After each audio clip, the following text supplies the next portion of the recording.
మన చేతిలో ఉన్నటువంటి పరిశుద్ధ గ్రంథాన్ని తెరిచినట్లయితే ఈరోజు దేవుడు మనతో మాట్లాడుతున్నటువంటి వర్తమానం. ప్రతి ఆదివారం మనం సంఘానికి వస్తాము, ప్రతి ఆదివారం మనం ఆరాధనకు వస్తాం. అయితే ఏ వ్యక్తి మనసును మనం తట్టి చూసినా ప్రతి ఆదివారము మనం ఆనందంగానే వస్తున్నామన్న పరిస్థితులు మన జీవితంలో ఉండవు. ఆ వారంలో చోటు చేసుకున్నటువంటి ఏవో కొన్ని కదలికలను బట్టి, మన జీవితంలో చోటు చేసుకున్నటువంటి కొన్ని వేదనలను బట్టి, కొన్ని పరిస్థితులను బట్టి మనందరము కూడా హృదయ వేదనతోనే ఆరాధనకు వచ్చేటటువంటి పరిస్థితులే ఎక్కువ. మనకి సంతోషంగా ఆరాధనకి రావడం తక్కువ. ఎలా వస్తాం మనం? బాధతోనూ వేదనతోనూ ఎక్కువ వస్తాం. అలాంటి వారితో దేవుడు చెప్తున్నటువంటి మాట 145వ కీర్తన 145వ కీర్తన 14వ వచనం. 145వ కీర్తన 14వ వచనం. యెహోవా పడిపోవు వారందరినీ ఉద్ధరించువాడు, కృంగిపోయిన వారిని అందరినీ లేవనెత్తువాడు. సరిపోద్దమ్మా. యెహోవా పడిపోవు వారిని అందరినీ ఉద్ధరించేవాడు, కృంగిపోయిన వారిని అందరినీ లేవనెత్తువాడు. ఆ పక్కనే ఉన్నటువంటి అధ్యాయాన్ని కూడా చూద్దాము. 8వ వచనం, 146వ కీర్తన 8వ వచనం. యెహోవా క్రుడ్డివారి కన్నులు తెరవజేయువాడు, యెహోవా కృంగిన వారిని లేవనెత్తువాడు. మనం చదివినటువంటి రెండు సందర్భాలు చూస్తే దేవుడు ఒక వర్గం గురించి మాట్లాడుతున్నారు.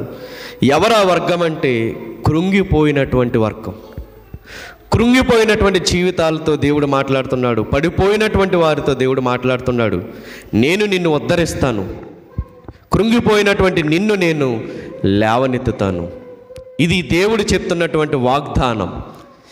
ఈ వారం మనతో పంచుకుంటున్నటువంటి దేవుని యొక్క వాగ్దానం ఏంటంటే, ఏ స్థితిలో నువ్వు కృంగి ఉన్నావు, ఏ పరిస్థితి నేను కృంగదీసింది, ఎందుకు కృంగిపోయి ఉన్నావు, అసలు మనం కృంగిపోవడానికి ఉన్నటువంటి కారణం ఏంటంటే, మన హృదయంలో ఉన్నటువంటి విచారం ఏం చేస్తుందంటే ఒక వ్యక్తిని కృంగదీస్తుందంట. సామెతల గ్రంథము 12వ అధ్యాయము, సామెతల గ్రంథము 12వ అధ్యాయము 25వ వచనం. సామెతల గ్రంథం 12వ అధ్యాయము 25వ వచనం.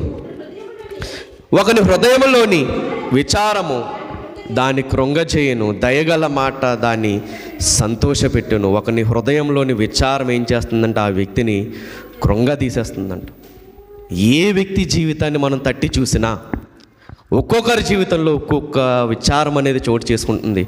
ఒకరి జీవితంలో ఆరోగ్యం లేకపోవడం అంటే విచారం అయితే, ఒకరి జీవితంలో ఆర్థిక పరిస్థితులు సరిగా లేకపోవడం అనేది విచారము.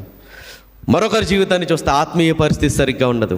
మరొకరి జీవితం చూస్తే మానసిక పరిస్థితి అసలు ఏమీ బాగోదు. ఏ వ్యక్తి జీవితాన్ని మనం తట్టి చూసినా, ఏ వ్యక్తికైనా వారి వారి పరిధిలో ప్రతి ఒక్కరికి కూడా ఏదో ఒక బాధలు ఏలుబడి చేస్తూనే ఉంటాయి. ప్రతి ఒక్కరము కూడా ఎలా ఉంటామంటే కృంగదీయబడినటువంటి పరిస్థితుల్లోనే మనం ఉంటాం. అటువంటి పరిస్థితుల్లోనే ఒక వ్యక్తి ఉన్నారు, మనం బైబిల్లో చూడొచ్చు ఆ వ్యక్తిని. ఆవిడ కూడా కొన్ని విషయాల్లో పడిపోయిందంట. ఆవిడ్ని దేవుడు ఏం చేశాడంటే లేవనెత్తాడు. ఈరోజు ఆవిడ జీవితమే మనకు ఆదర్శం. ఆవిడ జీవితము లేవనెత్తబడడానికి కారణం ఏంటి? ఈరోజు ఏ పరిస్థితుల్లో మనం ఉన్న మన జీవితం కూడా లేవనెత్తబడాలి అంటే మనం ఏం చెయ్యాలి? ఆవిడ జీవితాన్ని ఆదర్శంగా తీసుకోవాలి. మనం ఏం జరుగుతుందో చూద్దాం. సందర్భం మార్కు సువార్త 1వ అధ్యాయము, మార్కు సువార్త 1వ అధ్యాయము 29వ వచనం నుంచి చదువుతాం. వెంటనే వారు సమాజ మందిరంలో నుండి వెళ్ళి యాకోబుతోనూ యోహానుతోనూ సీమోను అంద్రెయ అనువారి ఎంట ప్రవేశించారు. సీమోను అత్త జ్వరముతో పడి ఉండగా వెంటనే వారు ఆమెను గూర్చి ఆయనతో చెప్పిరి. ఆయన ఆమె దగ్గరకు వచ్చి చేపట్టి ఆమెను లేవనెత్తెను. అంతటా జ్వరము ఆమెను వదిలేను. గనుక ఆమె వారికి ఉపచారము చేయసాగెను. జరుగుతున్న సందర్భం ఏంటి అంటే, యేసుక్రీస్తు వారు అంతకు ముందే ఈయనతో సువార్త పరిచర్యలో సహకారిగా ఉండడానికి 4 వ్యక్తుల్ని ఎన్నుకుంటారు. అందులో సీమోను, అతని సహోదరుడైనటువంటి అంద్రియ, తర్వాత ఎవరెవరిని ఎంచుకుంటారంటే మీరు వలలను విడిచిపెట్టి నా దగ్గరికి రండి అని అంటారు. యాకోబుని, యోహానుని కూడా ఏం చేస్తారంటే దేవుడు ఎన్నుకొని వారితో పరిచర్య మొదలు పెడుతూ కపెర్నహూమ్ అనే ప్రాంతానికి వస్తారు. 21వ వచనంలో కనపడుతుంది. కపెర్నహూములో ఏం చేస్తున్నారంటే విశ్రాంతి దినమున సమాజ మందిరంలోకి పోయి బోధిస్తున్నారంట. బోధిస్తూ ఉన్నప్పుడు అక్కడ ఉన్నటువంటి ఒక అపవిత్రాత్మ పట్టిన మనుషుడు అక్కడ ఏం చేస్తున్నాడంటే, యేసు మాతో నీకేమి, మమ్మల్ని నశింప చేయడానికి వచ్చావా అని అంటున్నప్పుడు యేసుక్రీస్తు వారు ఆ అపవిత్రాత్మని గద్దించినప్పుడు వాడిని విడవెల్లాడించేసి విడిచి వెళ్ళిపోతుంది. అక్కడ ఉన్న వాళ్ళందరూ ఆశ్చర్యపోతారంట. ఏంటి శాస్త్రులు పరిశీలన కంటే అధికారము గలవాడిలాగా బోధిస్తున్నాడు, ఈ బోధ కొత్తగా ఉందేంటి, అపవిత్రాత్మలను ఆజ్ఞాపించగానే వెళ్ళిపోతున్నాయేంటి, ఏంటి ఇంత అధికారంతో బోధిస్తున్నారు. ఇప్పటి వరకు మన పరిచర్యలో మనకు అనుకూలంగా బోధించిన వాళ్ళే ఉన్నారు, కానీ మనకు కావాల్సినట్టే బోధించిన వాళ్ళు ఉన్నారు, కానీ ఏంటి నా ఉన్నట్టు మొహమాటం లేకుండా బోధిస్తున్నారని ఆ ప్రాంతంలో ఉన్న వాళ్ళందరూ చెప్పుకుంటున్నారు. సాధారణంగా ఎక్కువ జరిగేది ఏంటి అంటే, సేవకుడు ఏమన్నా విశ్వాసులకి వ్యతిరేకమైనటువంటి వాక్యం చెప్తుంటే ఆ సేవకుడిని ఉండేస్తారా? అసలు ఆ సేవకుడిని మెచ్చుకుంటారా? అసలు ఎవ్వరు కూడా మెచ్చుకోరు. ఏం చేస్తారంటే, మనకి తెలిసిందే, మీరు వార్తలు చూసి అలవాటు ఉందో లేదో, ఈ చుట్టుపక్కల ప్రాంతంలోనే గత వారం 2 పాస్టర్లు కొట్టేసుకున్నారంట అధికారం కోసం. నేను గొప్ప, నేను ఉండాలి. ఒకళ్ళేమో మాకు ఈయన కావాలి, ఇంకొకళ్ళేమో మాకు ఈయన కావాలి. ఎందుకంటే ఈ వర్గానికి అనుకూలంగా ఈయన బోధ చేస్తున్నాడు, ఈ వర్గానికి అనుకూలంగా ఈయన బోధ చేస్తున్నాడు. అంటే ఎలా ఉన్నారంటే, సత్యానికి చెవినివ్వకుండా దురద చెవులు గలవారా ఏం చేస్తారంటే సత్యాన్ని విడిచిపెట్టేసి తమ కొరకు ఎవరైతే అనుకూలంగా ఉన్నారో వాళ్ళని పోగేసుకునే జనాంగం వస్తుందని ఆల్రెడీ బైబిల్లో చెప్పారు. కానీ ఈయన మాత్రం నేను వాళ్ళందరికీ భిన్నంగా ఏదైతే దేవుడు నాకు ఆజ్ఞాపించాడో అది నేను ముక్కుసూటిగా మాట్లాడతా. ఆశ్చర్యపోయారు అక్కడ ఉన్న వాళ్ళందరూ. ఆశ్చర్యపోయి వెంటనే చూడండి, అయిపోయింది, చర్చ అయిపోయిన తర్వాత వీళ్ళు ఎక్కడికి వస్తున్నారంట, అదే మనం చదువుకున్న వాక్యం 29వ వచనం. వెంటనే వారు సమాజ మందిరంలో నుండి వెళ్ళి యాకోబు, యోహానుతోనూ సీమోను, అంద్రియాను వారి ఇంట ప్రవేశించారు. జాగ్రత్తగా విందాం. ఇది చర్చ అయిపోయిన తర్వాత అందరూ ఎక్కడికి వెళ్తారు? సాధారణంగా చర్చ అయిపోయిన తర్వాత అందరూ ఎక్కడికి వెళ్తారు? ఇంటికి వెళ్తారు. వీళ్ళు కూడా ఇంటికి వెళ్ళారంట. కానీ ఈ సీమోను, పేతురు, అంద్రియా ఏం చేశారంటే వీళ్ళ ఇంటికి వెళ్ళడం మాత్రమే కాదు, వీళ్ళతో పాటు ఎవరిని తీసుకెళ్ళారు? యేసుక్రీస్తు వారిని కూడా తీసుకెళ్ళారు. వీళ్ళని బట్టి మనం అర్థం చేసుకోవాల్సింది ఏంటంటే, మనం ప్రతి వారం ఆరాధనకు వస్తాము. ఆరాధనకు వచ్చిన తర్వాత చర్చిలో ఎలుగెత్తి మనం దేవుణ్ణి ఆరాధించుకుంటాము. ఎలుగెత్తి దేవుణ్ణి మనం ఆరాధించుకున్న తర్వాత మనం యేసుక్రీస్తు వారిని ఎక్కడ వదిలేస్తాము? చర్చిలోనే వదిలేసి వెళ్ళిపోతాం. కానీ వీళ్ళు ఏం చేస్తున్నారంట? ఇంటికి తీసుకుని వెళ్తున్నారంట. ఇక్కడ 2 విషయాలు మనం గమనించాలి. ఏంటంటే, యేసుక్రీస్తు వారు ఫస్ట్ ఎక్కడ బోధించారు? సమాజ మందిరంలో బోధించారు. అక్కడ ఎక్కువ జనం ఉంటారా, తక్కువ జనం ఉంటారా? జనాలు చాలామంది ఉంటారు. వాళ్ళందరూ ఆశ్చర్యపోయేటట్టుగా బోధించారు. వాళ్ళందరి ముందు ఏం చేశారంటే అపవిత్ర ఆత్మని గద్దించారు. విడిచిపోమ్మని గద్దించగానే అది వాళ్ళని విడిచిపోయింది. వాళ్ళందరూ కూడా 27వ వచనం చూద్దాము. అందరూ విస్మయం ఉందారంటే తక్కువ మంది ఉన్నట్టే, ఎక్కువ మంది ఉన్నట్ట? చర్చిలో ఎక్కువ మంది ఉన్నారు. వాళ్ళ ముందు అద్భుతం చేశారు యేసుక్రీస్తు వారు. అద్భుతం చేసిన వెంటనే ఏమైంది? 28వ వచనం. వెంటనే ఆయనను గూర్చిన సమాచారము త్వరలో గలిలయ ప్రాంతముల అందంతటా వ్యాపించింది. ఇప్పుడు చెప్పండి, ఈయన ఫేమస్ అయ్యారా అవ్వలేదా? ఫేమస్ అయినట్టేనా? అంత వ్యాపించేసిందంటే ఈయన గురించి. అంతమందిలో బోధించినటువంటి యేసుక్రీస్తు వారు ఇప్పుడు వస్తున్నారు, ఒక ఇంటిలోకి వచ్చారు. అంతమందిలోనూ ఆశ్చర్యకార్యాన్ని చేసినటువంటి దేవుడు ఇప్పుడు ఒక ఇంటిలోకి వచ్చి ఆశ్చర్యకార్యాన్ని చేస్తున్నారు. జాగ్రత్తగా యేసుక్రీస్తు వారి పరిస్థితిని మనం ఆలోచిస్తే, ఆయన మనస్సాక్షిని మనం ఆలోచిస్తే, నాకు సంఖ్య ముఖ్యం కాదు, ఏది ముఖ్యం? సమర్పణ నాకు ముఖ్యం. 5,000 మందికి రొట్టెలను పంచిపెట్టారు కదా, చేపలను పంచిపెట్టారు కదా దేవుడు. 5,000 మందిలోనూ అద్భుతం చేసినటువంటి యేసుక్రీస్తు వారు ఇప్పుడు వస్తున్నారు. ఆ టీం ఇప్పుడు ఎక్కడికి వచ్చిందంటే ఒక ఇంటిలోకి వచ్చింది. ఆ ఇంట్లో ఎంతమంది ఉన్నారంటే పేతురు గారు అత్తతో కలిపి ఎంతమంది ఉన్నారు? 6 ఉన్నారు. వీళ్ళ 4, యేసుక్రీస్తు వారు 1, పేతురు గారు వాళ్ళ అత్త, 6 ఉన్నారు. ఈ 6 ఉన్నప్పుడు కూడా ఈయన ఏం చేస్తున్నారు? 30వ వచనం, సీమోను అత్త జ్వరంతో పడి ఉండగా వెంటనే వారు ఆమెను గూర్చి ఆయనతో చెప్పిరి. ఆయన ఆమె దగ్గరికి వచ్చి చేయి పెట్టి ఆమెను లేవనెత్తిన. అంతటా జ్వరం ఆమెను వదిలిపోయింది.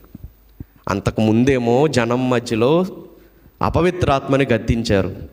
ఇప్పుడు ఈ 4 మధ్యలో ఇక్కడ ఉన్నటువంటి స్త్రీని స్వస్థపరుస్తున్నారు ఈయన. అంటే మన దేవుడు ఎలాంటి వారు అంటే 4 ఉన్నప్పుడు సహాయం చేస్తారు, ఒంటరిగా కృంగిపోయి ఉన్నప్పుడు కూడా దేవుడు సహాయం చేస్తాడు. కానీ మనం ఎలాంటి వాళ్ళం? ఎక్కువ మంది జనం ఉంటేనే మనం సహాయం చేస్తాము 4కి కనపడాలని. చాలామంది మనస్తత్వం ఎలా ఉంటుందంటే 2 ఉన్నారంటే పాట పాడరు, సంఘం అంతా కూడుకున్న తర్వాతే పాట పాడతారు. ఎందుకు? టాలెంట్ చూపించుకోవాలి కాబట్టి. కానీ యేసుక్రీస్తు వారు అలాంటి వారా? ఆయన 2 ఉన్నా, ఒక్కడున్నా కానీ సహాయం చేస్తారు. 1000 మందిలో కూడా నీకు సహాయాన్ని పంపుతాడు దేవుడు. యేసుక్రీస్తు వారి నుంచి నేర్చుకోవాలి. సేవకులుగా ఉన్నవారుగా ఉన్నటువంటి వారు కూడా నేర్చుకోవాల్సింది ఏంటంటే, ఏ సేవకుడికైనా సంఖ్య ముఖ్యము కాదు. ఒక్కడున్న ఇల్లు వాక్యం చెప్పాలి, 1000 మంది ఉన్న ఇల్లు వాక్యం చెప్పాలి. అదే సమర్పణ కలిగి చెప్పాలి. 100 మధ్యలో చర్చిలోనూ దేవుడు ఏం చేశాడంటే ఆశ్చర్యకార్యం చేశారు యేసుక్రీస్తు వారు. 4 ఉన్నప్పుడు కూడా ఏం చేశారు యేసుక్రీస్తు వారు? ఆశ్చర్యకార్యం చేశారు. ఎంతమంది అనేది మనం ముఖ్యం కాదు, నిర్మలమైన మనస్సాక్షి కలిగి మన వాక్యం చెప్పడం అనేది మనకి ముఖ్యం. ఇది యేసుక్రీస్తు వారి పరిస్థితి అయితే, ఆ రోజు చర్చికి వచ్చిన వాళ్ళ పరిస్థితి చూడండి. ఇంటికి వెళ్తూ వెళ్తూ ఎవరిని కూడా తీసుకెళ్తున్నారు వీళ్ళు? యేసుక్రీస్తు వారిని ఇంటికి తీసుకువెళ్తున్నారు. పిలుస్తున్నారు యేసుక్రీస్తు వారిని, అయ్యా మా ఇంటికి వస్తావా, ఇంటికి వస్తావా అని పిలుస్తున్నారు. మనము కూడా మన ఆత్మీయ జీవితంలో అర్థం చేసుకోవాల్సింది ఒకటి ఉంది. మనం చర్చికి వచ్చాము, ఆరాధన చేశాము. ఆరాధన చేసినటువంటి మనము, దేవునిలో మన ఆత్మను కుమ్మరించుకున్నటువంటి మనము, సంఘంలో మన బాధలన్నీ కుమ్మరించుకున్నటువంటి మనం ఇంటికి వెళ్ళినప్పుడు ఎవరిని తీసుకెళ్ళాలి? కూడా ఆ వాక్యాన్ని మనము తీసుకుని వెళ్ళాలి. అప్పుడే మన జీవితాలు అనేవి బాగుంటాయి. అలా కాకుండా చర్చి దగ్గరికి వచ్చినప్పుడు వినాల్సిన వాక్యం అంతా వినేసి జీవిద్దాంలే అనుకుని వాక్యాన్ని ఇక్కడే విడిచిపెట్టేసి కనుక మనం వెళ్ళిపోతే మన జీవితాలు ఎట్టి పరిస్థితుల్లోనూ మారవు. ఎప్పుడు మన ఇంటికి వెళ్తున్నప్పుడు వాక్యాన్ని, మనం ఏ వాక్యం అయితే విన్నామో ఆ వాక్యాన్ని హృదయంలో భద్రపరుచుకుని మనం ఇంటికి వెళ్ళాలి తప్ప దుష్టుడు ఎత్తుకుపోయేటట్టుగా మన ప్రవర్తన కానీ మన ఆలోచన విధానం కానీ ఎట్టి పరిస్థితుల్లోనూ ఉండకూడదు. యేసుక్రీస్తు వారిని వీళ్ళు ఇంటికి పిలిచారు. వేరే ఒక చోట ఏం రాయబడి ఉందంటే యేసుక్రీస్తు వారిని వివాహానికి కూడా పిలిచారంట. చూద్దామా, ఏ వివాహానికి పిలిచుంటారు?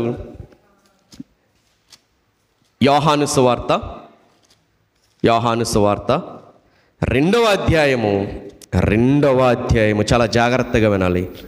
2వ అధ్యాయము 1వ వచనం చూద్దాం. 3వ దినమున గలిలయలోని కానాను ఊర్లో ఒక వివాహము జరిగెను. యేసు తల్లి అక్కడ ఉండెను. చూడండి, యేసును ఆయన శిష్యులను ఆ వివాహమునకు పిలువబడిరి. ఇప్పుడు వివాహానికి రావాలని కోరుకుంటున్నారా? కోరుకుంటలేదు. పిలిచారంటే అర్థం ఏంటి? అయ్యా మీరు మా వివాహానికి వస్తే, లేదా ఆ వివాహ మహోత్సవంలో మీరుంటే మాకు మంచిది. వివాహంలో ఉన్నటువంటి అక్కడ జరుగుతున్న వివాహంలో మీరుంటే మంచిదని యేసుక్రీస్తు వారిని ఆయన శిష్యుల్ని కూడా ఏం చేస్తున్నారంట? పిలుస్తున్నారు. పిలవబడిరి అని రాయబడి ఉంది. ఒక్కసారి మనల్ని మనం ఆలోచిద్దాము. ఈనాడు జరుగుతున్న వివాహ కార్యక్రమాలలో నిజంగా దేవుణ్ణి మనం పిలవగలుగుతున్నామా? పేరుకు మాత్రమే క్రైస్తవ వివాహాలు నిజంగా క్రీస్తుని పాటిస్తూ క్రీస్తుని ఆచరిస్తూ ఆ వివాహాలు జరుగుతున్నాయా? జాగ్రత్తగా వినాలి. వివాహ తంతు మొదలైనప్పుడు దగ్గర నుంచి ఒక విషయాన్ని మనం ఆలోచిస్తే, ఏ వివాహంలో అయితే వివాహాన్ని నా బిడ్డకి లేదా నా కూతురికి నా కొడుక్కి వివాహం చేయాలనుకున్న ఆలోచన చేస్తున్న తల్లిదండ్రులు చాలా జాగ్రత్తగా వినాల్సిన విషయం. ఆ ఆలోచన రావడంతోనే ఫస్ట్ ప్రణాళిక ఉండాల్సింది ఏంటయ్యా అంటే, ఈ వివాహంలో మొట్టమొదటి అతిథి ఎవరు? యేసుక్రీస్తు వారు. నా వివాహంలో మొట్టమొదట ఉండవలసినటువంటి వ్యక్తి యేసుక్రీస్తు వారు. ఆ వివాహం యొక్క తంతులో ఉండవలసిన వారు యేసుక్రీస్తు వారు మాత్రమే. ఎటువంటి అన్య ఆచారాలకు కానీ, ఎటువంటి లేనిపోని హంగుల ఆర్భాటాలకు కానీ నా వివాహం ఉండకూడదు, నా బిడ్డ వివాహం ఉండకూడదు అని ప్రతి తల్లిదండ్రులు కూడా ఏం చేయాలి? తీర్మానం తీసుకోవాలి. ఒక వివాహంలో యేసుక్రీస్తు వారు ఉంటే ఆ వైవాహిక జీవితము ఎంత మధురంగా ఉంటుందో దేవుణ్ణి ముందు పెట్టుకోగలిగితే. మనం సంబంధాలు వెతుకుతున్నప్పుడు దగ్గర నుంచి ఎవరిని ముందు పెట్టుకోవాలంటే దేవుణ్ణే ముందు పెట్టుకోవాలి. అయ్యా, నీలో ఎదుగుతున్నటువంటి ఒక బిడ్డను నాకు చూపించు, నీలో కట్టబడుతున్నటువంటి ఒక కుటుంబాన్ని నాకు చూపించు అని మనం ప్రార్థన చేయాలి. కానీ ఇప్పుడు ఆ వివాహంలో మొట్టమొదటి అతిథి ఎవరు వస్తారు? దేవుడే వస్తాడు. అలా కాకుండా అన్య ఆచారాల వైపు క్రైస్తవులు ఎక్కువగా పడిపోయేది ఎక్కడ అంటే, అన్నీ బాగానే చేస్తారు కానీ వివాహ విషయం వచ్చేసరికి ఏం చేస్తారంటే దేవుడికి దొరికేస్తారు. అది చేస్తున్నటువంటి తప్పు. మనోడేనా? ఎంత ఉంది? ఇవి కాదు చేయవలసింది. వివాహపు విషయంలో తగినటువంటి సాటైన సాకారాన్ని వెతుకుతున్నప్పుడు పెట్టుకో దేవుణ్ణి ముందు. నువ్వు చూపిస్తాడు నీకు ఒక అద్భుతమైనటువంటి సియోను పట్టణాన్ని దేవుడు చూపిస్తాడు. ఇవేమీ కాకుండా మన లోకాచారాల వైపు గనక మనం ముందుకు వెళ్తూ ఉంటే, పిలవాలి యేసుక్రీస్తు వారిని. ఇక్కడ పిలవబడ్డారు వివాహానికి. మనము కూడా మన వివాహపు తంతులో యేసుక్రీస్తు వారిని ఖచ్చితంగా పిలవాలి. ఈ వివాహాన్ని దేవుడు ఏర్పాటు చేశాడు ఆది కాండంలో. కానీ దాన్ని కొనసాగించేవారుగా మనుషులు కనపడుతున్నా ఆ వివాహంలో ఎవరు కనపడాలి? దేవుడే మనకి ఖచ్చితంగా కనపడాలి. ఎటువంటి అన్య ఆచారాలకు ఎటువంటి తావు మనము ఇవ్వకూడదు. ఇంకొక విషయం నేను చెప్తా. మన బిడ్డలకి మనం తగిన సంబంధాన్ని మనం చూస్తున్నప్పుడు తల్లిదండ్రులుగా ఒక ప్రాముఖ్యమైన విషయాన్ని మనం జాగ్రత్తగా పరిశీలించాలి. ఏంటంటే, ఏ సంబంధాన్ని మనం చూస్తున్నా ఫస్ట్ ఎంక్వైరీ చేయాల్సింది ఆ బిడ్డ సంఘంలో ఏం చేస్తుంది, సంఘంలో అసలు ఆ అమ్మాయికి ఒక పాత్ర అనేది ఉందా, సంఘంలో అబ్బాయి కానీ అమ్మాయి కానీ సంఘంలో ఎలా నాటపడ్డారు, పరిచర్య చేస్తున్నారా, పాటలు పాడే పరిచర్యలో ఉన్నారా, ఇది ఎంక్వైరీ కనుక చేస్తే ఆ వివాహం ఎలా ఉంటుందంటే దేవుళ్ళలో కట్టబడినటువంటి వివాహం. ఆల్రెడీ వాళ్ళ జీవితంలోకి దేవుణ్ణి ఆహ్వానించారు. ఆ జీవితం ఎలా ఉంటుందంటే మొదటిచ్చిన ద్రాక్షరసం కన్నా ఏది బాగుందంట? యేసుక్రీస్తు వారు వచ్చిన తర్వాత తాగిన ద్రాక్షరసం మధురముగా ఉందంట. ఆ దేవుణ్ణి గనక మనం పిలవగలిగితే ఆ వైవాహిక జీవితం ఎలా ఉంటుంది? చాలా మధురంగా ఉంటుంది. ఎప్పుడైనా గుర్తుపెట్టుకోండి, ఏ బిడ్డకి వివాహం చేయాలనుకున్నా సంఘాన్ని ముందు పెట్టుకోవాలి. ఎందుకు? నీ కొరకు ప్రార్థించేది సంఘమే. నీకు ఏ కష్టం వచ్చినా ప్రార్థనతో నీకు సహాయాన్ని పంపించేది ఎవరు? సంఘమే. మన ఎప్పుడు కూడా అన్య ఆచారాల వైపు మన మనస్సు మనము పెట్టకూడదు. నాకు తెలిసిన ఒక పెద్ద ఆయన ఉన్నారు. ఆయన చెప్తారు, కొంతమంది వివాహానికి సంబంధించినటువంటి కౌన్సిలింగ్ ఇస్తున్నప్పుడు ఆయనకి ఫోన్ చేస్తారంట. కొన్ని సమస్యలు వచ్చినాయి అన్నప్పుడు, ఆ సమస్యలు వచ్చినాయి అన్నప్పుడు ఆయన ఫస్ట్ అడిగే ప్రశ్న ఏంటంటే, తమ్ముడు లేదా చెల్లి ఎవరు చేస్తే, అమ్మా నీ వివాహము దేవుడు చెప్పినట్టుగానే జరిగిందా? అది ఆయన అడిగేటటువంటి మొదటి ప్రశ్న. రెండవది ఏంటంటే, విశ్వాసినే మొదటి ప్రశ్న, నువ్వు విశ్వాసినే పెళ్లి చేసుకున్నావా? రెండవది, నీ వివాహంలో, ఈయన ఓపెన్గా చెప్తారు, నీ వివాహంలో డీజేలు కానీ సినిమా పాటలు కానీ ఏమన్నా పెట్టావా? మొట్టమొదటి ప్రశ్న, నీ వివాహంలో నిజంగా దేవుణ్ణి నువ్వు ఫాలో అయ్యి విశ్వాసనే నువ్వు చేసుకున్నావా? మొదటి ప్రశ్న. ఒకవేళ నీ వివాహంలో, రెండవ ప్రశ్న, నీ వివాహంలో మ్యారేజ్కి సంబంధించిన తంతంతా అయిపోయిన తర్వాత నీ వివాహంలో నువ్వు ఇంటికి వెళ్తున్నప్పుడు డీజేలు పెట్టి గంతులు ఏమన్నా వేసావా? అదే ఆయన అడిగేది. దేవుడు అంటున్నాడు వివాహం అన్ని విషయాల్లో ఘనమైనది. మనమేం చేస్తాము? వివాహ విషయంలో పాస్టర్ గారు వస్తారు, ఎప్పుడు ఆపేస్తాడా అని చూస్తూ ఉంటాము. ఈ పెళ్లి బాప్దేశం గాడు ఉంటాడు కదా, పెళ్లి కొడుకు, పెళ్లి కోసమే బాప్దేశం తీసుకున్నటువంటి వాడు ఉంటాడు కదా, ఆడు చూస్తాడు ఎప్పుడు ఆపేస్తారా అని. ఎప్పుడైతే పాస్టర్ గారు అలా దిగి వెళ్ళిపోతారో ఏం మొదలవుద్ది? అల్లరంతా మొదలవుద్ది. ఆడతారు, అల్లరితో కూడిన ఆటపాటలతో ఇంటికి వస్తారు. ఒకటి ఆలోచించద్దాం, మనసు పెట్టి ఆలోచిద్దాము. కొంచెం కఠినంగా ఉన్న అన్ని విషయాల్లో ఘనంగా జరగవలసినటువంటి వివాహం, దేవుడికి ఘనతగా చూపించవలసినటువంటి వివాహం, 4 రోడ్ల మీద బాక్సులు పెట్టి గంతులేసి అపహేళన చేస్తే ఇంటికి వచ్చిన తర్వాత దేవా మమ్మల్ని ఆశీర్వదించు అంటే నేను అడుగుతున్నా, ఆశీర్వదిస్తాడా? ఆల్రెడీ నువ్వు సాతాన్ని ఆహ్వానించేసావు.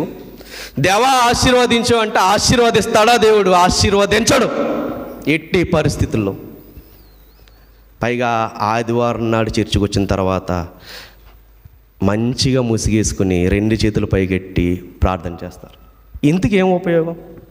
ఆల్రెడీ వివాహంలో, నీ వివాహ జీవితంలోకి యేసుక్రీస్తు వారిని పిలుచుకోవాలి అంటే మనం ఎవరిని పిలిచాము? సాతాన్ని పిలిచాము.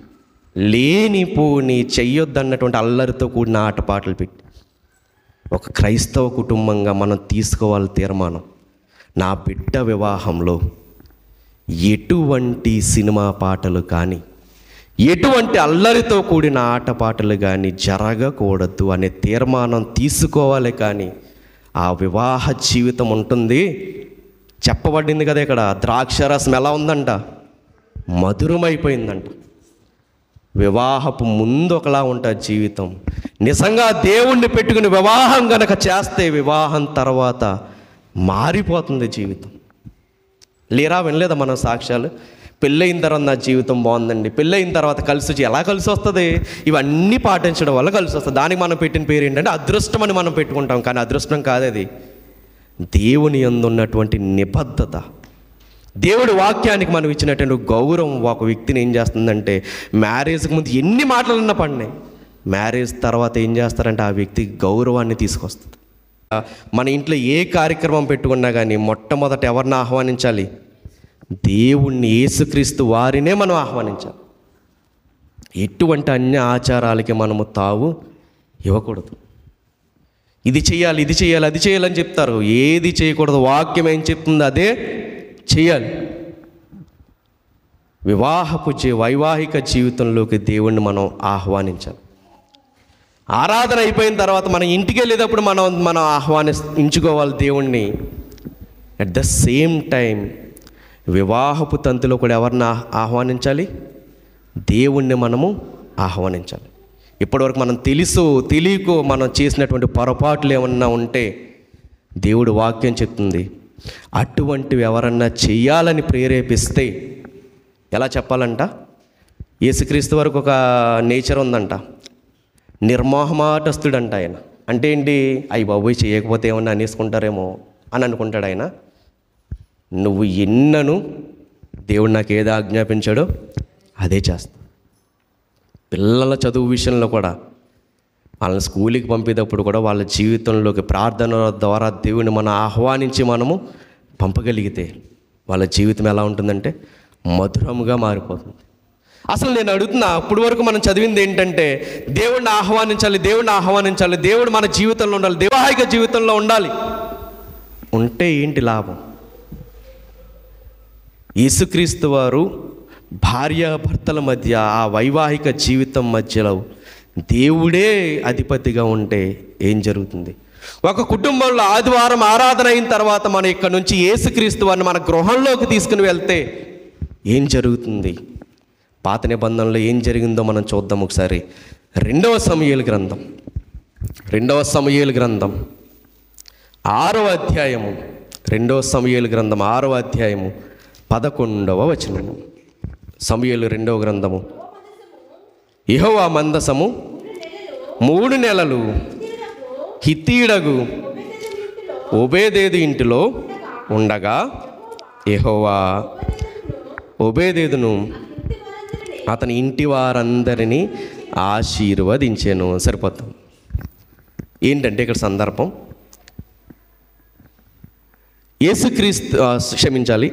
పాత నిబంధనలో దేవునికి సాదృశ్యంగా చెప్పబడినటువంటి దేవుని మందసం అనేది ఏమవుతుందంటే 20 సంవత్సరాలు ఒక పెద్ద ఆయన ఇంట్లో ఉండిపోతుంది. ఎవరా ఇల్లు అంటే 1 సమూయేలు గ్రంథము 7వ అధ్యాయము 1వ వచనం. 1 సమూయేలు గ్రంథము 7వ అధ్యాయము 1వ వచనం. అంతటా కిరియతారీము వారు వచ్చి యెహోవా మందసమును తీసుకుని పోయి కొండ అందుండే అబీనాదాబు ఇంట చేర్చి దానిని కాపాడుటకై అతని కుమారుడైన ఎలియాజరును ప్రతిష్ఠించారు. ఎవరింటి దగ్గర ఉందంటే ఇప్పుడు ఇది అబీనాదాబు ఇంటి దగ్గర ఉందంటే. ఎన్ని సంవత్సరాలు ఉంది? 2వ వచనం. మందసము కిరియతారీములో నుండిన కాలము 20 సంవత్సరములాయన. 20 సంవత్సరాలు ఎక్కడ ఉందంటే ఇది అబీనాదాబు ఇంటి దగ్గర ఉందంట. అబీనాదాబు ఇంటి దగ్గర ఉన్నప్పుడు దావీదు గారు ఏం చేస్తున్నారంటే, అబీనాదాబు ఇంట్లో 20 సంవత్సరాలు ఉంది కదా, మనందరం కూడా దాన్ని తీసుకుని మళ్ళీ మన ఏరియాలోకి మనం తెచ్చుకుందాము, మన ప్రాంతంలోకి మనం తెచ్చుకుందామని బయలుదేరుతూ ఉన్నప్పుడు ఇప్పుడు వద్దాము 2వ సమూయేలు గ్రంథం 6వ అధ్యాయము 1వ వచనం చూద్దాం.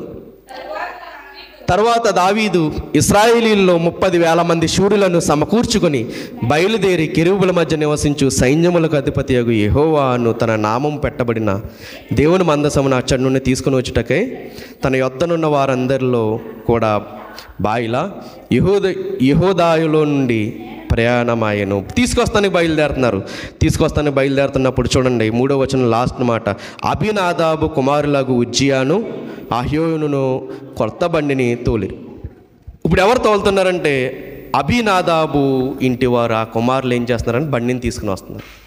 బండి మీద ఏముంది? ఇప్పుడు దేవుని యొక్క మందసం ఉంది. అలా తీసుకుని వస్తుంటే గుర్రాలు కాలు జారిపోతున్నప్పుడు ఏమవుతుందంటే దేవుని యొక్క మందసము జారి పడిపోతుంటే ఒక కుమారుడైనటువంటి ఉజ్జా ఏం చేస్తాడంటే చెయ్యి చాపి దాన్ని పట్టుకోగానే యెహోవా కోపం వచ్చి ఉజ్జాను అక్కడికక్కడే చంపేస్తారు. దీనితో దావీదు గారికి భయం పుట్టుకుంటుంది. ఏమవుతుందంటే చూద్దాము 9వ వచనం. నేటికి దానికి అదే పేరు. ఆ దినమున యెహోవా మందసము నా యొద్ద ఎలాగుండుననుకుని దావీదు యెహోవాకు భయపడిపోయాడు. ఏంటి, తీసుకొస్తుంటేనే తన మందసాన్ని ముట్టుకున్నప్పుడు దేవుడు చంపేశాడు కదా, నా దగ్గర ఎలా ఉంటుంది అని భయపడిపోయి 10వ వచనం. యెహోవా మందసమును దావీదు పురములోనికి తన యొద్దకు తెప్పించలేదంట. గిత్తీయుడగు ఓబేదెదోము ఇంటి వరకు తీసుకుని అచ్చట ఉంచి. ఇప్పుడు ఎవరింటి దగ్గర ఉంది? ఓబేదెదోము ఇంటి దగ్గర ఉంది. ఇప్పుడు చూద్దాం 11వ వచనం. ఇప్పుడు చూద్దాం ఎవరింట్లో ఉంది? ఓబేదెదోము ఇంట్లో ఉంది. ఎవరున్నారు? దేవుని మందసం ఉంది. దేవుని మందసము ఒక ఇంటిలో ఉంటే ఏమొస్తుందంట ఆ ఇంటికి? యెహోవా మందసము 3 నెలలు గిత్తీయుడగు ఓబేదెదోము ఇంటిలో ఉండగా యెహోవా ఓబేదెదోమును అతని ఇంటి వారు అందరినీ ఆశీర్వదించేశాడు. ఎప్పుడు జరిగింది ఇది? దేవుడు ఇంటిలో ఉన్నప్పుడు. ఒక వివాహ జీవితంలో కానీ ఒక కుటుంబంలో కానీ దేవుడే గనక ఉంటే ఆ కుటుంబాన్ని దేవుడు ఏం చేస్తాడంట? ఆశీర్వదిస్తాడు. కుటుంబాన్ని ఆశీర్వదిస్తాను అంటున్నాడు. ఇంటి వారు అందరినీ అంటున్నాడా? ఇంటి వారు అందరినీ నేను ఆశీర్వదించేస్తాను. ఈ వాక్యం మనకి నేర్పుతుంది. ఎట్టి పరిస్థితుల్లో దయచేసి నేను చేతులెత్తి జోడించి చెప్తున్నా, పిల్లల వివాహ విషయంలో ఇప్పటి వరకు ఏం జరిగిందనేది మనకు అనవసరం. వాక్యం తెలియక, వాక్యం తెలిసిన మనం అటువంటి కార్యక్రమాల్లో పాల్గొనకూడదు. ఎవరైనా ప్రోత్సహిస్తే చేయమని నిరభ్యంతరంగా చెప్పాలి. వాళ్ళని నొచ్చుకోకుండా చెప్పే విధానం తెలుసుకోవాలి. జరగకూడదు. అస్సలు దేవుని సంఘంలో దేవుడిచ్చినటువంటి కొన్ని పరిస్థితుల్లో, ఎట్టి పరిస్థితుల్లో మనము అన్య ఆచారాలని మనము పాటించకూడదు, అస్సలు చేయకూడదు. దేవుణ్ణే మనం ముందు పెట్టుకోవాలి. వివాహ విషయంలో తగిన సంబంధాన్ని వెతుకుతున్నప్పుడు దేవుణ్ణి మన మధ్యలో పెట్టుకోవాలి. వివాహం అయిన తర్వాత దేవుణ్ణి మనం మధ్యలో పెట్టుకోవాలి. వివాహపు తంతులో కూడా దేవుడే ఉండాలి తప్ప ఎక్కడ అన్య ఆచారాలు కానీ, తాగుబోతులు డ్యాన్సులు కానీ, తాగుబోతులు విందులు కానీ ఎట్టి పరిస్థితుల్లో ఉండకూడదు. అస్సలు మనం ఆ వివాహ తంతులో కూడా వాక్యము తెలిసిన జ్ఞానవంతులైన వాళ్ళనే కూర్చోబెట్టాలి తప్ప అక్షరం ముక్క రానోన్ని కూర్చోబెట్టడం వల్ల, బైబిల్లో ఆలు తెలియని వాడిని కూర్చోబెట్టడం వల్ల ఏమైనా ఆ వివాహ జీవితానికి అర్థం ఉంటుందా? దేవుడు ఎలా జీవించమన్నాడో మనకు ఒక గ్రంథం ఉంది, కొన్ని నియమ నిబంధనలు ఉన్నాయి. అవేమీ తెలియనోని తీసుకొచ్చి కూర్చోబెడితే ఎలా కుటుంబాన్ని కట్టుకోవాలో చెప్పగలుగుతాడా వాడు? చెప్పలేడు. ఎట్టి పరిస్థితుల్లో మనము అన్య ఆచారాలని మనకి క్రైస్తవ్యంలోకి ఎట్టి పరిస్థితుల్లోనూ తీసుకుని రాకూడదు. పిలవబడ్డారు ఇంటికి, జ్వరంతో పడి ఉన్నారు పేతురు గారి అత్త. ఎప్పుడైతే ఇంటిలోకి పిలవబడ్డారో పాత నిబంధనలో మనం చూసాం, ఏమొచ్చేసిందంటే ఇంటికి ఆశీర్వాదం వచ్చేసిందంట. ఆశీర్వాదాన్ని, దేవుడిచ్చిన ఆశీర్వాదాన్ని ఎవడన్నా తీయగలడా? ఎట్టి పరిస్థితుల్లోనూ తీయలేడు. ఇంట్లో వీళ్ళు ఇంటికి మూడు నెలలు ఇంట్లో ఉంటేనే అతనికి ఇంత ఆశీర్వాదం వచ్చిందని చెప్పి ధైర్యం చేసి దావీదు గారు ఏం చేస్తారంటే ఆ మందసాన్ని ఈయన దగ్గర తెప్పించుకుంటారు. తెప్పించుకోగానే ఈయన జీవితంలో ఏం జరిగిందో చూద్దాం. 7వ అధ్యాయం 1వ వచనం, 2వ సమూయేలు. యెహోవా నలుదిక్కుల అతని శత్రువుల మీద అతనికి విజయాన్ని ఇచ్చేసాడు. సరిపోద్దమ్మా.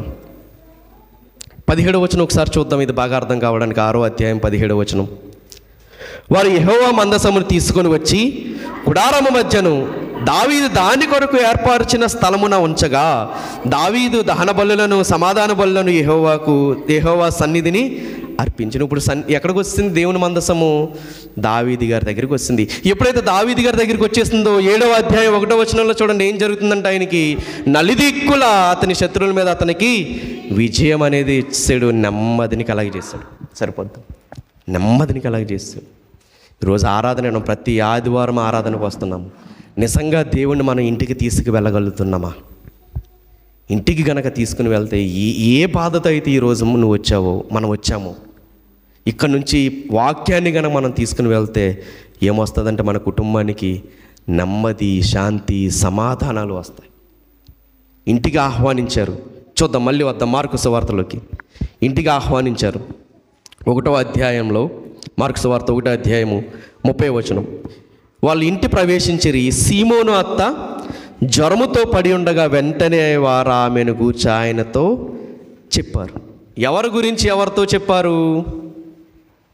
సీమోను అత్త పరిస్థితి గురించి యేసుక్రీస్తు వారికి చెప్పారు. లేట్ చేశారా? వెంటనే చెప్పారా? వెంటనే చెప్పారు. మనకి ఏ సమస్య వచ్చినా ఏం చేయాలంటే వెంటనే మనం ఎవరిని సంప్రదించాలి? దేవుణ్ణే సంప్రదించాలి. ఈరోజు నీ జీవితంలో ఒకవేళ మనసు విరిగిపోయి నువ్వు ఉన్నావేమో, వెంటనే ఎవరిని సంప్రదించాలి? దేవుని సంప్రదించాలి. ఒకవేళ ఈరోజు అణచబడిన పరిస్థితుల్లో ఈరోజు ఉన్నావేమో, వెంటనే వెళ్ళి దేవుడి దగ్గర మొరపెట్టు. ఒకవేళ మానసికంగా కృంగిపోయి ఉన్నావేమో, వెంటనే నువ్వు ఎవరిని కలవాలి? పరమ వైద్యుడు ఒక ఆయన ఉన్నాడు, ఆయన్ని కలవాలి. ఆయన ఎవరంటే 147వ కీర్తన 3వ వచనం. 147వ కీర్తన 3వ వచనం.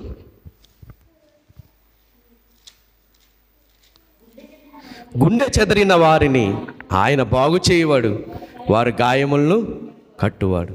ఎప్పుడైతే వెంటనే మనల్ని దేవుడికి మొరపెట్టుకుంటామో, వెంటనే ఆయన ఏం చేస్తాడంట?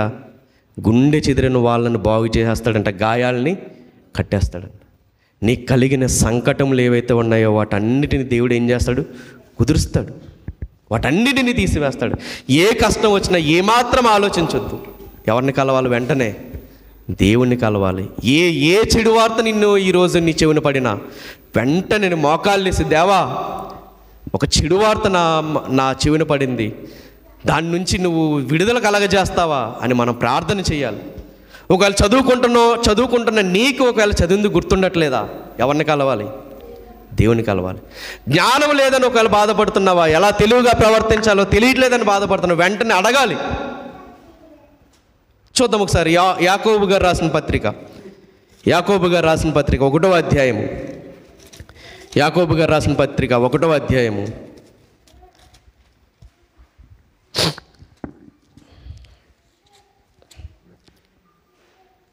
5వ వచనం. మీలో ఎవరికైనాను జ్ఞానము కొదుముగా ఉన్న ఎడల అతడు దేవుణ్ణి అడగవలెను, అప్పుడు అది అతనికి అనుగ్రహింపబడును. ఆయన ఎవరిని గద్దింపక అందరికీ ధారాళముగా దయచేయవాడు. అయితే అతడు ఏమాత్రము సందేహింపగా విశ్వాసంతో అడుగువాడు. సందేహించేవాడు గాలి చేత రేపబడి ఎగిరిపడి సముద్ర తరంగములను పోలిండును. అట్టి మనుష్యుడు దుమనస్కుడై తన సమస్త మార్గములందు అస్థిరుడు గనుక ప్రభువు వలన తనకి ఏమైనానో దొరుకునని తలంచుకొనవద్దు. నీకు విశ్వాసం లేకపోతే దయచేసి అడగొద్దని చెప్తున్నాడు. విశ్వాసం లేకపోతే అడిగేం ప్రయోజనం? అదే చెప్తున్నారు. ఒకవేళ చదివింది గుర్తుండట్లేదని బాధపడితే, దేవా నా జ్ఞానం కొదువుగా ఉందయ్యా, నలుగురిలోనూ నేను హేళన చేయబడుతున్నా, ఇది ఏం చదివినా దీన్ని గుర్తుండదు, నన్ను మొద్దు అంటున్నారు. ఈ మొద్దుని చిగురింపజేయగలిగినటువంటి సామర్థ్యం నీకే ఉందయ్యా, నా జ్ఞానం కొద్దిగా ఉంది, దయచేసి నాకు ఇస్తావా? ఎవరితో ఎలా మాట్లాడాలో నాకు చెప్తావా? తెలివిగా ఎలా ప్రవర్తించాలో, వివేకంగా ఎలా ప్రవర్తించాలో నాకు దయచేయ అని అడగగానే దేవుడు ఎవరినే గద్దెంపకుండా ఏం చేస్తాడంట? ధారాళముగా ఇచ్చేస్తాడంట. అడగాలే కానీ ఏం చేస్తాడు దేవుడు? ఏది దాచుకోకుండా ఇచ్చేస్తాడు. సమస్తాన్ని ధారాళంగా దయచేస్తాడు.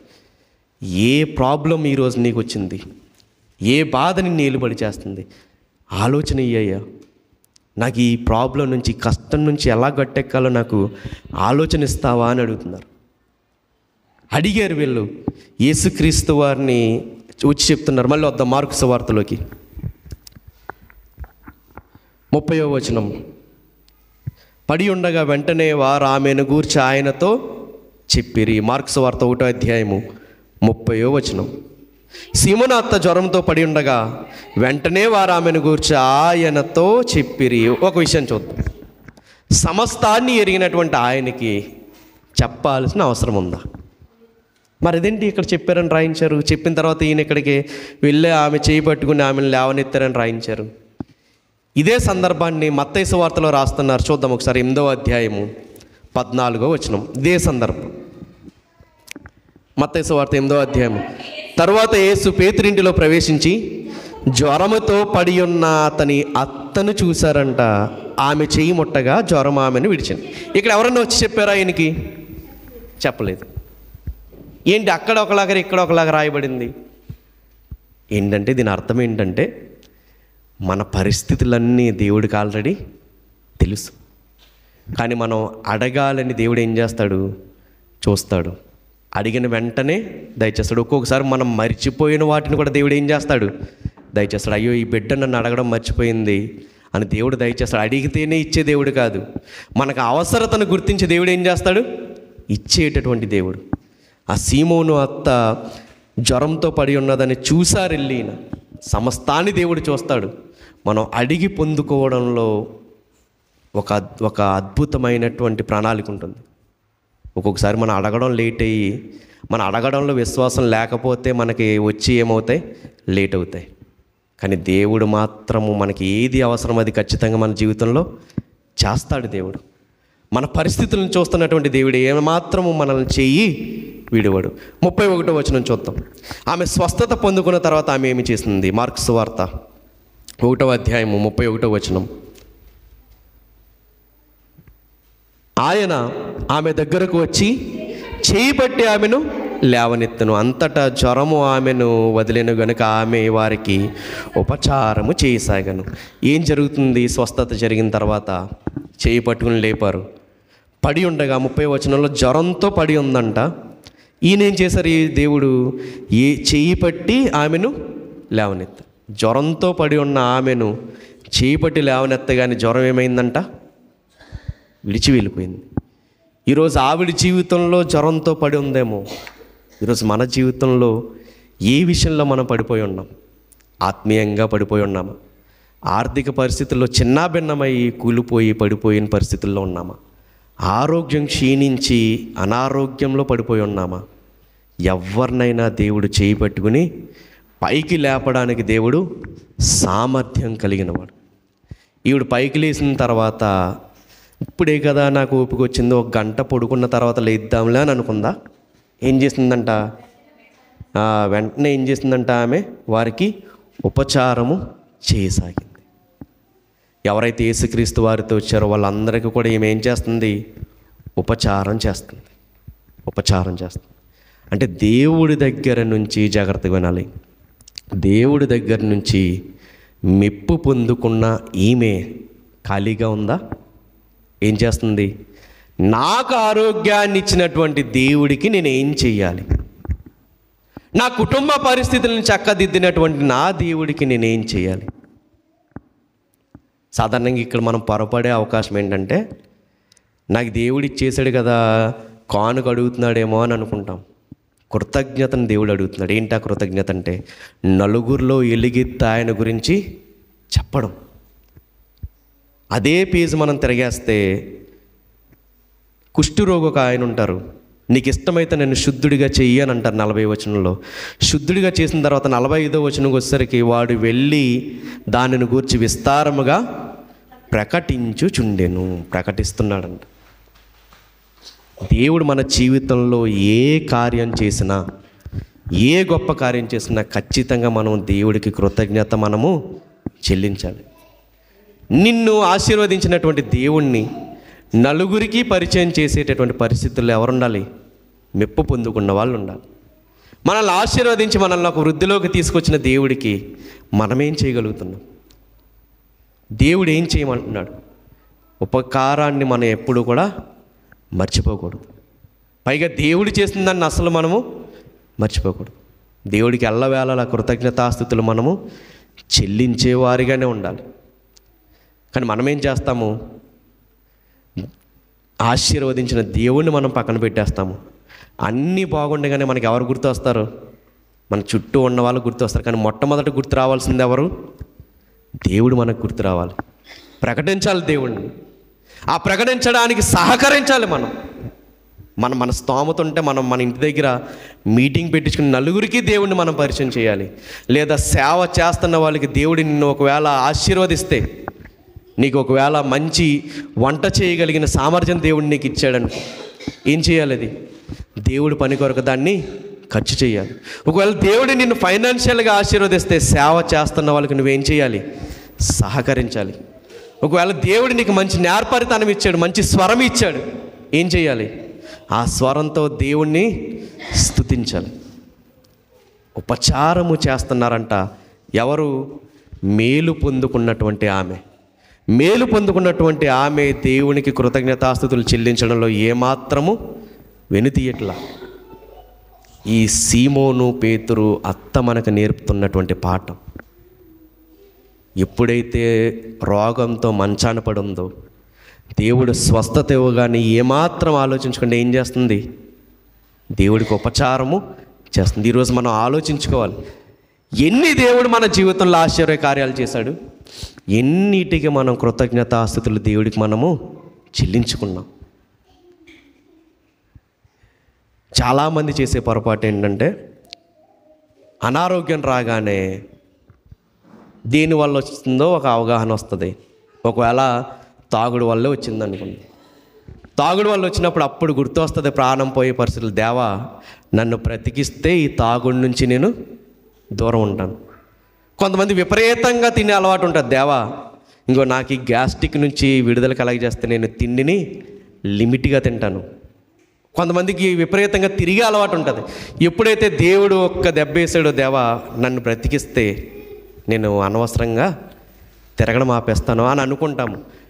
దేవుడు దయామయుడు, కరుణామయుడు, కృపా వాత్సల్యం కలిగిన వాడు కాబట్టి ఖచ్చితంగా దేవుడు ఆ ప్రార్థనని ఆలకిస్తాడు.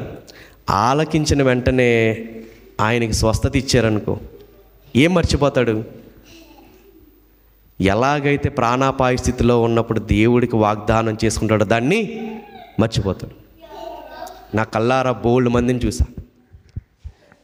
ఏం చేస్తారంటే ఈ కష్టం నుండి గట్టెక్కిస్తే, ఈ అనారోగ్యం నుండి గట్టెక్కిస్తే దీన్ని మానేద్దాం అనుకుంటున్నాను అని అంటారు. మళ్ళీ వెంటనే ఏమవుతారు? దానివైపు తిరిగిపోతారు. దేవుడికి ఉపచారం చేయడం అంటే ఇంతకుముందు నీకున్న అలవాట్లని నువ్వు బాగుపడిన తర్వాత విడిచేయడం. ఒకప్పుడు నీకున్నటువంటి అలవాట్లని, నీకున్నటువంటి తిరుగుడిని ఏం చేయాలి? మేలు పొందిన తర్వాత విడిచిపెట్టేయాలి. అది దేవుడు చెప్తున్నది. ఇది జరుగుతున్నటువంటి సందర్భము. సమాజ మందిరంలో బోధించిన తర్వాత యేసుక్రీస్తు వారిని ఇంటిలోనికి ఆహ్వానిస్తున్నారు. యేసుక్రీస్తు వారిని పెళ్లిలోకి కూడా ఆహ్వానించారు. ఈరోజు మనము కూడా నేర్చుకోవాల్సినటువంటి పాఠం ఏంటి అంటే, గుర్తుపెట్టుకోండి, దయచేసి మళ్ళీ చెప్తున్నా, వివాహపు పరిస్థితుల్లోకి ఎట్టి పరిస్థితుల్లో అన్ని ఆచారాలని మనము అంగీకరించకూడదు. యేసుక్రీస్తు వారినే మనం ముందు పెట్టుకోవాలి. యేసుక్రీస్తు వారినే మనం ఆహ్వానించాలి. మన ఇంటిలోకి ఆహ్వానించాలి. ఇంటిలోకి ఆహ్వానించిన తర్వాత దేవుడు మనల్ని బ్లెస్ చేసిన తర్వాత, ఆశీర్వదించిన తర్వాత ఆయనకి మనం కృతజ్ఞతాస్తుతులు చెల్లించడంలో మనము ఏమాత్రము వెనుదీయకూడదు. ఈ వాక్యాన్ని దేవుడు మన వెనుకల్లో ఫలింపచేయునుగాక. ఆమెన్.